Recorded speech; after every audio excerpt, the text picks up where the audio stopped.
students, myself Ramniwas Burdak, faculty of mathematics at Shri Mahavir education hub Kishangarh Renwal. हमारी online classes में आप सभी का स्वागत है। हमारा आज का टॉपिक है मैट्रिक्स। जैसे कि स्टूडेंट्स, मैंने पिछले वीडियो में आपको मैट्रिक्स के कुछ ऑपरेशंस बताए थे, जैसे कि एडिशन, सब्ट्रैक्शन और प्रोडक्ट बताए थे। अब आज मैं आपको बताने वाला हूँ ट्रांसपोज ऑफ मैट्रिक्स। मैट्रिक्स का परिवर्त, आयव्यय का परिवर्त। क्या होता है आयव्यय का परिवर्त? देखिए, यदि किसी मैट्रिक्स की रो को कॉलम बना दिया जाए या फिर कॉलम्स को रो बना दिया जाए तो वो मैट्रिक्स का ट्रांसपोज कहलाता है। मींस अगर आप रो को कॉलम या फिर कॉलम को रो में इंटरचेंज कर दें तो वो मैट्रिक्स का परिवर्त कहलाता है। यदि मैट्रिक्स कोई 3x2 ऑर्डर की है और आपने उसका ट्रांसपोज किया तो वो किस ऑर्डर की बन जाएगी बेटा? 2x3 ऑर्डर की बन जाएगी। अगर कोई 4x5 की मैट्रिक्स है और यदि इसका ट्रांसपोज किया तो ये बन जाएगी 5x4 ऑर्डर की मैट्रिक्स। तो इसमें जो ऑर्डर है वो भी चेंज हो जाता है। अगर मैं एक एग्जांपल देखूं, -1 2 5 0 7 9, ये एक मेरे पास मैट्रिक्स है। अगर इस मैट्रिक्स ए का मैं ट्रांसपोज करता हूं तो इसका ट्रांसपोज क्या बनेगा? ए का ट्रांसपोज, रो को कॉलम में इंटरचेंज करना होता है ट्रांसपोज में। तो ये मेरे पास फर्स्ट रो है, मैं इसको फर्स्ट कॉलम बना देता हूँ, -1 2 5।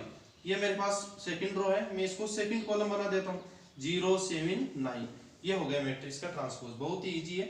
ये मैट्रिक्स थी 2x3 और ये कितनी की बन गई? 3x2 ऑर्डर की बन गई।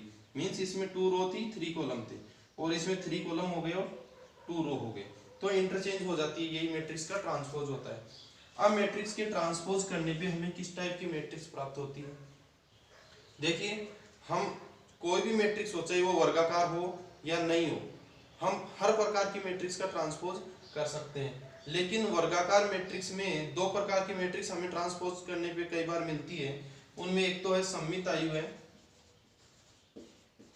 सममित आयव्यय सिमेट्रिक मैट्रिक्स, और एक होगी विषम सममित आयव्यय, विषम सममित आयव्यय स्क्यू सिमेट्रिक मैट्रिक्स। ये दोनों मैट्रिक्स हम अभी पढ़ेंगे। स्क्यू सिमेट्रिक मैट्रिक्स क्या होता है, सममित आयव्यय, और क्या होता है विषम सममित आयव्यय। देखिए बेटा, सममित आयव्यय क्या होता है? सममित आयव्यय की डेफिनेशन इस टाइप से है, यदि ए का ट्रांसपोज इक्वल ए तो मैट्रिक्स कहलाती है सिमेट्रिक, यानी सममित आयव्यय। अगर aij इक्वल हो aj तो मैट्रिक्स होगी सिमेट्रिक मैट्रिक्स। इसका मतलब ये हुआ, यदि किसी मैट्रिक्स का ट्रांसपोज किया और सेम हमें वही मैट्रिक्स मिल गई तो वो कहलाती है सिमेट्रिक मैट्रिक्स। कोई एग्जांपल अगर अपन ले लें, तो एग्जांपल अगर मैं लेना चाहूं तो अगर मेरे पास में एग्जांपल है 3 -5, एक मेरे पास में एग्जांपल है, और इधर है -5 और यहां ले लिया मैंने 4। अगर मैं इस मैट्रिक्स का ट्रांसपोज करता हूं तो देखिए मेरे पास में क्या बनता है। मैं फर्स्ट रो को फर्स्ट कॉलम लूंगा, ये मेरे पास फर्स्ट रो है, इसको मैं फर्स्ट कॉलम बना लेता हूं, 3 -5। ये मेरे पास सेकंड रो है और मैं इसको सेकंड कॉलम बना लेता हूं, -5 4। अब मैं इसको चेक करता हूं, देखिए मेरी मैट्रिक्स सेम आई क्या? देखिए पूरी मैट्रिक्स एज इट इज बिल्कुल सेम आ गई। तो इसका मतलब एक का ट्रांसपोज इक्वल ए आया, तो यह मैट्रिक्स जो है मेरे पास में वो सिमेट्रिक मैट्रिक्स है, सममित आयव्यय है।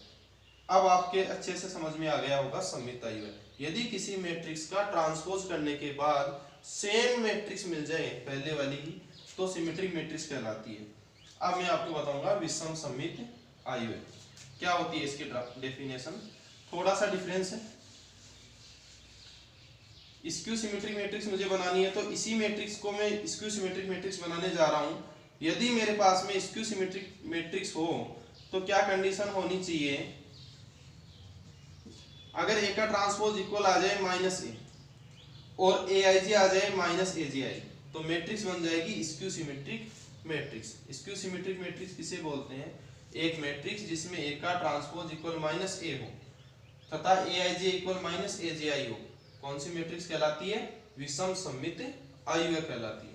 एक एग्जांपल में इसका ले लेता हूं, 0 5 -5 0। ये मेरे पास में एक मैट्रिक्स है ए, मान लिया। अब मैं इसका ट्रांसपोज करता हूं तो देखिए मेरे पास में क्या रिजल्ट आता है। फर्स्ट रो को मैं फर्स्ट कॉलम बना लेता हूं, बना लिया मैंने। सेकंड रो को मैं सेकंड कॉलम बना लेता हूँ, बना लिया। अब देखिए ए और ए का ट्रांसपोज सेम है क्या? नहीं है, यहाँ तो पाई और यहाँ पर माइनस पाई है, तो सेम नहीं है ना। तो मैं यहाँ से माइनस कॉमन ले लेता हूँ इस मैट्रिक्स से, तो ये बन जाएगा 0, ये साइन चेंज हो जाएंगे, माइनस कॉमन लेते हैं, पॉजिटिव का नेगेटिव और नेगेटिव का पॉजिटिव। अब ए का ट्रांसपोज इक्वल माइनस, ये क्या है मेरे पास में? ए आ गया ना, तो ए का ट्रांसपोज इक्वल माइनस ए मेरे पास में कंडीशन आ गई। तो यह कंडीशन क्या बताती है कि ये मैट्रिक्स स्क्यू सिमेट्रिक मैट्रिक्स है। और ये ए आई जे इक्वल माइनस ए जी आई क्या है? इसका मतलब ये हुआ एलिमेंट में ए आई जे, जैसे A11 है, A11 क्या है मेरे पास में? 0 है। और यहाँ पे इसको A11 अगर मैं आई और जे को इंटरचेंज करूँ तो भी A11 ही रहेगा, तो यहाँ 0 को माइनस से मल्टीप्लाई किया तो कोई फर्क नहीं पड़ा, तो सेम आ गया। अब ये एलिमेंट देखिए A12 एलिमेंट है, ये कौन सा एलिमेंट है? A12। अब A12 एलिमेंट और A21 एलिमेंट जो है इसको इंटरचेंज किया मैंने, तो क्या बनने वाला है? A21। इनमें क्या डिफरेंस होना चाहिए? केवल माइनस का। देखिए ये 5 है और ये कितना है? -5। केवल माइनस का डिफरेंस रहेगा। अगर हम किसी भी मैट्रिक्स में स्क्यू सिमेट्रिक मैट्रिक्स होने के लिए Aij इक्वल माइनस AGI होना चाहिए, यानी कि इनके एलिमेंट को आपस में इंटरचेंज कर दें। एग्जांपल के तौर पे A23 इक्वल माइनस A32 होना चाहिए, ठीक है? A23 माइनस A32 के इक्वल होना चाहिए, और इसकी लीडिंग जो डायगोनल है उसके सभी एलिमेंट है वो 0 होने चाहिए। इसके अग्रक जो विकर्ण है उसके सभी अवयव क्या होने चाहिए? 0 होने चाहिए, तभी स्क्यू सिमेट्रिक मैट्रिक्स बनेगा। ये इस प्रकार से हमने दोनों प्रकार की सिमेट्रिक और स्क्यू सिमेट्रिक मैट्रिक्स पढ़ी। अब मैट्रिक्स के ट्रांसपोज से संबंधित मैं आपको कुछ कॉन्सेप्ट्स बताने वाला हूं कि मैट्रिक्स के ट्रांसपोज से क्या क्या गुणधर्म हमारे पास में आ रहे हैं। ए का ट्रांसपोज अगर हम कर लेते हैं तो फिर से हमारे पास में ये आ जाता है। अगर हमारे पास में a प्लस माइनस बी है और हमें उन दोनों का ट्रांसपोज होल ट्रांसपोज करना है, तो a प्लस बी करके रिजल्ट जो आए उसका ट्रांसपोज कर दो, या फिर पहले ट्रांसपोज करके फिर ऐड कर दो, और सेम कंडीशन माइनस के अंदर होगी। इसी प्रकार से अगर हमारे पास में दो मैट्रिक्स है उनका मल्टीप्लाई करके फिर रिजल्ट का ट्रांसपोज करते हैं तो वो BT डॉट AT के बराबर आता है। ये इसके गुणधर्म है। अब हम मैट्रिक्स के जो सिमेट्रिक मैट्रिक्स, स्क्यू सिमेट्रिक और ट्रांसपोज ऑफ मैट्रिक्स पढ़े हैं, इससे संबंधित कुछ क्वेश्चन हम कर लेते हैं। ट्रांसपोज ऑफ मैट्रिक्स के क्वेश्चन हमारे RBSc बुक का क्वेश्चन है।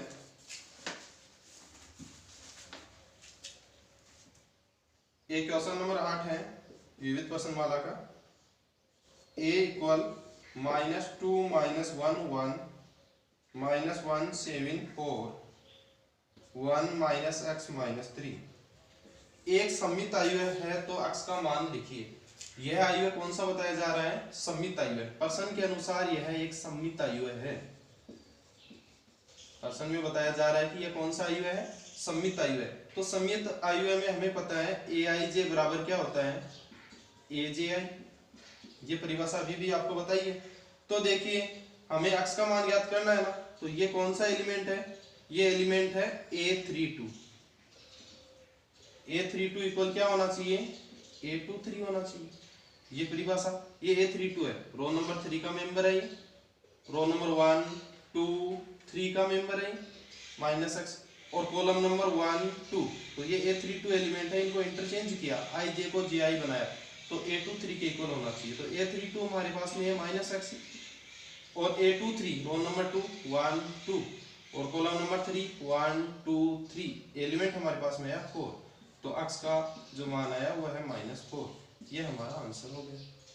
हमें अगर प्रॉपर्टी पता है सममित आयु की तो हम आराम से इस क्वेश्चन को सॉल्व कर सकते हैं। इतने इजी क्वेश्चन हमारे पास में सममित आयु और विषम सममित आयु से संबंधित बनते हैं। अब एक और क्वेश्चन हम कर लेते हैं। इस क्वेश्चन में जो मैं अब क्वेश्चन करने जा रहा हूँ, इसमें मैट्रिक्स का गुणा भी आएगा, प्रोडक्ट ऑफ मैट्रिक्स भी, और ट्रांसपोज भी आएगा। दोनों चीजें हमारे समझ में आ सकती है अगर आप ध्यान दे देते हैं। क्वेश्चन हमारा है 16, यही मिसलिनियस का। यदि आयु है कैपिटल A बराबर cos theta sin theta minus sin theta cos theta हो तो A डॉट AT ज्ञात कीजिए। हमें ए डॉट ए का ट्रांसपोज फाइंड आउट करना है। तो देखिए ए डॉट ए का ट्रांसपोज हम कैसे फाइंड आउट करते हैं। हमारे पास में मैट्रिक्स ए गिवन है, तो ए का ट्रांसपोज क्या होगा। ट्रांसपोज अभी भी आपको बताया है, फर्स्ट रो को फर्स्ट कॉलम बना लिया जाए, इधर लिख देता हूं मैं cos theta sin theta. Second row को सेकंड कॉलम बना लेता हूं मैं minus sin theta cos theta. ये मेरे पास में हो गया ए का ट्रांसपोज। ये मेरे पास में एक मैट्रिक्स है, ये ए का ट्रांसपोज है। अब मुझे ए dot A T find out करना है, तो ए डॉट ए टी में कैसे फाइंड आउट कर पाता हूँ। ए की वैल्यू यहाँ रख देता हूँ मैं cos theta sin theta minus sin theta cos theta, और एक के ट्रांसपोज की वैल्यू मैं यहाँ रख देता हूँ cos theta minus sin theta sin theta cos theta. Equation first और सेकंड दोनों से वैल्यू रख दी मैंने। अब मुझे क्या करना है, दोनों मैट्रिक्स का गुणनफल करना है। तो मैट्रिक्स का गुणनफल इजी वे में हो जाएगा, दोनों मैट्रिक्स है वो स्क्वायर मैट्रिक्स है सेम ऑर्डर की। अब देखिए मैट्रिक्स का जो गुणनफल मैंने बताया था पिछले वीडियो में, रो बाय कॉलम, हम प्रत्येक रो को कॉलम से करेंगे। इस रो को लिया और प्रत्येक कॉलम से करने वाला हूँ, फर्स्ट रो लिया फर्स्ट कॉलम से करता हूँ। तो इसका ये जो मल्टीप्लिकेशन देखना समझना, इसको यहाँ से लिया यहाँ किया, यहाँ से लिया यहाँ किया, तो देखिए इसको उठा के यहाँ किया तो cos थीटा से मल्टीप्लाई हुआ तो बना cos स्क्वायर थीटा, प्लस यहाँ करने पे ये sin थीटा से हुआ मल्टीप्लाई तो sin स्क्वायर थीटा बन गया। ये फर्स्ट एलिमेंट आ गया, फर्स्ट रो का फर्स्ट कॉलम से कंप्लीट हुआ। अब फर्स्ट रो का मैं सेकंड कॉलम से करने वाला हूँ। इसको अगर मैं यहाँ करता हूँ तो minus cos theta sin theta, plus ये एलिमेंट इससे हुआ sin थीटा cos थीटा, दोनों एलिमेंट सेम आ गए, इसमें दोनों पार्ट सेम आ गए, कैंसिल आउट हो गया। फर्स्ट रो का दोनों कॉलम से मैं कर चुका हूँ। अब सेकंड रो को लिया मैंने, फर्स्ट कॉलम से करता हूँ minus sin theta cos theta, plus इस सेकंड रो को फर्स्ट कॉलम से किया तो minus sin theta cos theta plus cos theta sin theta, same होने से कैंसिल हो गए। अब सेकंड रो का सेकंड कॉलम से करता हूँ, यहाँ हुआ तो प्रोडक्ट करने पे माइनस माइनस प्लस हो गए sin स्क्वायर थीटा, और ये इधर हुआ तो प्लस cos स्क्वायर थीटा। अब देखिए ये मैट्रिक्स यहाँ आ गया 1, ये कैंसिल आउट 0 0 1, तो ए डॉट ए टी आपके पास में आइडेंटिटी मैट्रिक्स आया 2 into 2 ऑर्डर का। ये हमारे क्वेश्चन इससे रिलेटेड होते हैं। तो ट्रांसपोज से रिलेटेड क्वेश्चन कुछ इसी टाइप के होते हैं। ट्रांसपोज बहुत इजी है, प्रोडक्ट मैट्रिक्स का पहले बता चुके हैं, उसके बिहाफ में आपको इनका प्रोडक्ट करना है। हमारे पास में रिजल्ट आ गया। तो आपको क्या क्या समझना है यहाँ पे इस मैट्रिक्स में, आज के वीडियो में transpose of matrix, symmetric matrix, skew symmetric matrix आपको समझने हैं। और आपको एक गुणधर्म और बताता हूं, किसी भी मैट्रिक्स के लिए, कोई भी स्क्वायर मैट्रिक्स है उसके लिए एक मैट्रिक्स कैपिटल ए को मैं इस प्रकार से लिख सकता हूं कि यह एक मैट्रिक्स है कैपिटल ए, वो सिमेट्रिक व स्क्यू सिमेट्रिक के योगफल के रूप में होती है। कोई भी मैट्रिक्स है वो सिमेट्रिक व स्क्यू सिमेट्रिक के योगफल के रूप में हो सकती है। तो हम इसको लिखने का तरीका होगा 1/2 a plus A T plus 1/2 a minus A T. ये हमारे पास में कोई भी मैट्रिक्स है स्क्वायर मैट्रिक्स कैपिटल ए, उसको हम इस प्रकार से भी लिख सकते हैं कि यह एक सिमेट्रिक और स्क्यू सिमेट्रिक मैट्रिक्स के योगफल के रूप में होती है। इससे आपको ये भी ध्यान रखना है, यदि आपके पास में कोई स्क्वायर मैट्रिक्स ए है तो a प्लस ए टी सदैव सममित आयुव्य होगा। कौन सा आयुव्य होगा? सममित आयुव्य होगा, सिमेट्रिक होगा। और a माइनस ए टी विषम सममित आयुव्य होगा। कौन सा होगा? स्क्यू सिमेट्रिक मैट्रिक्स होगा, स्क्यू सिमेट्रिक होगा। Always a plus A T symmetric होगा और a माइनस ए टी कौन सा होगा? Skew symmetric. यदि a plus A T symmetric है तो उसको 1/2 कांस्टेंट से मल्टीप्लाई किया तो भी सिमेट्रिक होगा। तो इसका मतलब ये तो सिमेट्रिक होगा और ये कौन सा होगा? Skew symmetric. और हम किसी मैट्रिक्स को सिमेट्रिक और स्क्यू सिमेट्रिक्स के योगफल के रूप में लिख सकते हैं, क्योंकि इसको अगर मैं सिंप्लीफाई करता हूं तो ये a/2 और प्लस a/2 ए हो गया, इधर 1/2 A T minus 1/2 80 cancel out हो गया। तो फाइनली मेरे पास में a/2 प्लस a/2 यही तो हुआ। तो इस प्रकार में कैपिटल ए एक मैट्रिक्स है, उसको सिमेट्रिक और स्क्यू सिमेट्रिक मैट्रिक्स के योगफल के रूप में भी लिख सकता हूँ। आपको डायरेक्ट प्रॉपर्टी ध्यान रखना है, अगर ए एक स्क्वायर मैट्रिक्स है तो a प्लस ए सदैव सममित अय्य होगा, a माइनस ए विषम सममित अय्य होगा, और किसी अय्य को सममित व विषम सममित अय्य के योगफल के रूप में इस इक्वेशन के माध्यम से हम लिख सकते हैं।